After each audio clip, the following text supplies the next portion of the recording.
नमस्कार। समाज में कई प्रथाएं हैं जो अपवाद स्वरूप व्याप्त हैं। जिनमें से एक प्रथा पर हम बात करेंगे, देवदासी प्रथा। ये प्राचीन प्रथा है। भारत के कुछ क्षेत्रों में, खासकर दक्षिण भारत में, महिलाओं को धर्म और आस्था के नाम पर वैश्यावृत्ति के दलदल में धकेला गया, जबकि धर्म से इसका कोई संबंध नहीं है।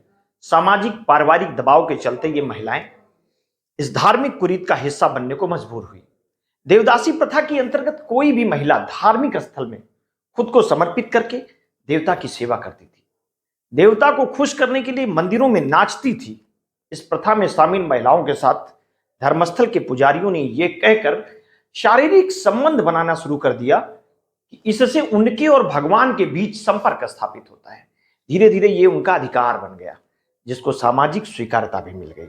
उसके बाद राजाओं ने अपने महलों में देवदासियां रखने का चलन शुरू किया। मुगल काल में जब राजाओं ने महसूस किया कि इतनी संख्या में देवदासियों का पालन पोषण करना उनके बस में नहीं है, तो देवदासियां सार्वजनिक संपत्ति बन गई।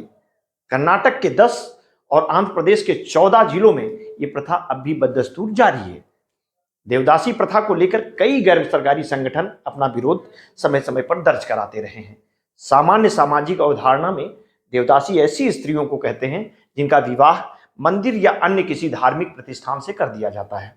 उनका काम मंदिरों की देखभाल तथा नृत्य तथा संगीत सीखना होता है। पहले समाज में इनका उच्च स्थान प्राप्त होता था, वे समाज में पूजनीय होती थी। बाद में हालात बदतर से हो गए, इन्हें मनोरंजन की एक वस्तु समझा जाने लगा। देवदासियां परंपरागत रूप से ब्रह्मचारी होती हैं, पर अब उन्हें पुरुषों से संभोग का अधिकार भी रहता है। यह एक अनुचित और गलत सामाजिक प्रथा है। इसका प्रचलन दक्षिण भारत में प्रधान रूप से था। 20वीं सदी में देवदासियों की स्थिति में कुछ परिवर्तन आया। अंग्रेजों ने तथा समाज सुधारकों ने देवदासी प्रथा को समाप्त करने की कोशिश की, तो लोगों ने इसका पुरजोर विरोध किया। इसलिए शायद आर्य भूमि भारत में हुए अनेक विद्वान एवं बुद्धिजीवी जातिवाद के कट्टर विरोधी रहे लोगों ने विरोध शुरू किया, जिनमें स्वामी विवेकानंद, राजा राम मोहन राय, डॉक्टर अंबेडकर जैसे महान समाजवादी भी शामिल रहे। भारत को अपने इस इतिहास से बहुत कुछ सीखने की जरूरत है और समय समय पर ऐसी प्रथाओं का विरोध करना जरूरी है।